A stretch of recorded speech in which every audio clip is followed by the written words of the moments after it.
Article 70 के ख़त्म हुए 4 साल हुए। उसके बाद बीजेपी ने यहाँ पे जो प्रोग्राम ऑर्गेनाइज़ किया, प्रोग्राम में अच्छी खासी तादाद नौजवानों की थी। यहाँ पे पहली बार ऐसा लग रहा है कि यहाँ के जो लोकल नौजवान है वो बीजेपी का दामन थामना चाहते हैं। कहीं ना कहीं पे बीजेपी की जो हमारी लीडरशिप है, कहीं ना कहीं पे कुछ खामियां रही है।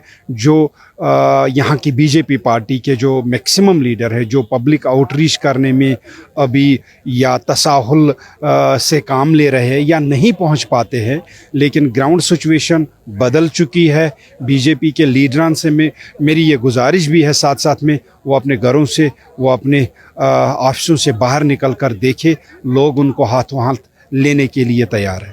इकबाल साहब, अगर हम कुछ बातों पर नज़र रखेंगे, इन 4 सालों में हुर्रियत कॉन्फ्रेंस को ख़त्म किया गया, स्टोन पेल्टिंग अभी नहीं हो रही है, टेररिज्म ग्राफ जो है वो नीचे दिन ब दिन होता जा रहा है, उसको लेकर आप कैसे देख रहे हैं? देखिए, जहाँ तक कुछ लीडरों का यहाँ पे सवाल भी है कि 5-4 सालों में कुछ नहीं बदला है। मैं आपको बताता हूँ बदला क्या है। बदला ये है कि सुबह मेरा बच्चा स्कूल जाता है, मुझे कोई परेशानी नहीं होती है, वहाँ पे स्टोन पेल्टिंग होगी या वहाँ पे कोई ग्रेनेड धमाका होगा या कुछ और होगा। आज जिस तरह वो सुबह जाता है उसी तरह शाम को वापस आता है और हम घर बैठ के इंतज़ार में, सड़क पर बैठ के इंतज़ार नहीं करते हैं। दूसरी बात जो 5 सालों में, ये 4 सालों में यहाँ पे बदला, वो है करप्शन को लेके क्रैकडाउन। हर रोज़ आप अखबारों में, दूसरी जगहों से या न्यूज़ पोर्टलों से देखते हो किसी न किसी को पकड़ा जाता है। डर है मुलाजमों में डर है कि किसी से 10 रुपये मांगे उसके साथ ही वो सस्पेंड हो जाएंगे या उनको पकड़ा जाएगा। उसके बाद जो तीसरी बात जो बड़ी अच्छी बात हुई वो ये कि आज मुलाजमों को आप दफ्तरों में देखोगे, आज मुलाजमों को उनके काम पे आप देखोगे। 4 साल से पहले ये मुलाजिम नज़र ही नहीं आते थे कहाँ पे है और कहाँ नहीं है, उनकी ड्यूटी कहाँ पे। सिर्फ मुलाजिम लोग ये 30 या 31 को जब सैलरी आती तब नज़र आते थे। दूसरा, इवन ये भी होता था, मैंने खुद देखा हुआ, खुद मुशाहिदा किया हुआ, सेक्रेटरीट के मुलाजिम 7 दिन के बाद भी नहीं मिलते थे।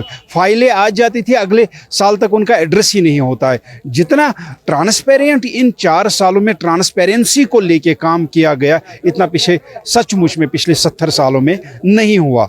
बढ़ रहा है, लोगों का विश्वास बढ़ रहा है इस गवर्नमेंट पे, इस एलजी एडमिनिस्ट्रेशन पे लोगों का विश्वास बढ़ रहा है। मैं आपको यहाँ पे एक बात और ऐड करूँ, आज 370 की हायरिंग है वहाँ पे सुप्रीम कोर्ट में, लेकिन आप जरा खुदा के वास्ते लोगों के पास जाइए और उन्हें बोलिए 370 सुप्रीम कोर्ट में उस पर बहस चल रही है, किसी को पता ही नहीं है। लोग लाताल्लुक हो गए, लोग उस पर बात ही नहीं करना चाहते। 370 जैसे 370 एक वो मुर्दा हमारे कांधे पे था जिसको फेंक के हम आज़ाद हो गए, जिसको दफन करके हम आज़ाद हो गए। नौजवानों के लिए मेरी ये मैसेज है कि जो अमन यहाँ पे कायम हुआ है, एस्टैब्लिश किया गया है, एलजी साहब हमेशा कहते हैं कि हम अमन को कायम करने में, एस्टैब्लिश करने में बिलीव करते हैं। We don't buy peace at all. मैं एलजी साहब के इस ये जज्बे की तारीफ़ करता हूँ, उनके इस रवैये की भी तारीफ़ें करता हूँ, क्योंकि सचमुच में अमन को ख़रीदा नहीं जा सकता है, अमन को कायम करने की ज़रूरत है।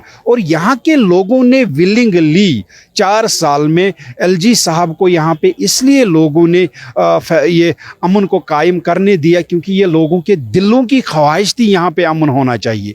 लोग 30 सालों में खून, होली, बारूद, गोली से तंग आ चुके थे।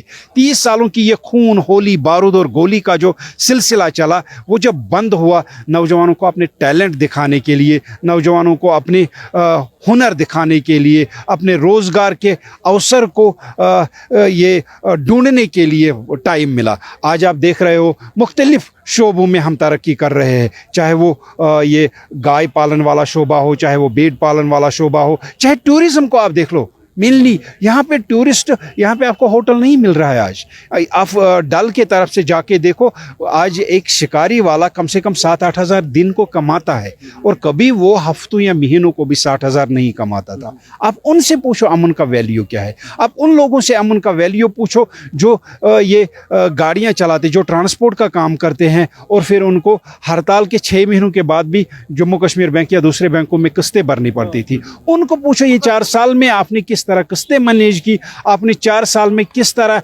अमन के हालात का फ़ायदा उठाया।